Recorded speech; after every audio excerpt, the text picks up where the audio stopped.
Today I'm going to be showing you how to navigate Google Classroom. So what you're going to do is you're going to type in classroom.google.com, or you can click this waffle and go to where it says Classroom.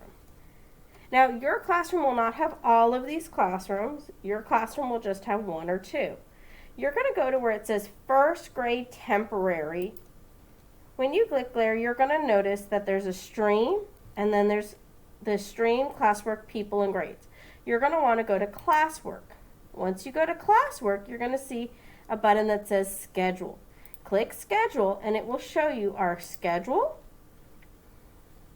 So this is when we're in class, and it will also show you our class video meeting. This will only pop up on the times that do not say independent. So if you see this time, it means the video link will not work. But from 7:45 to 8, the video link will work. I hope this helps you.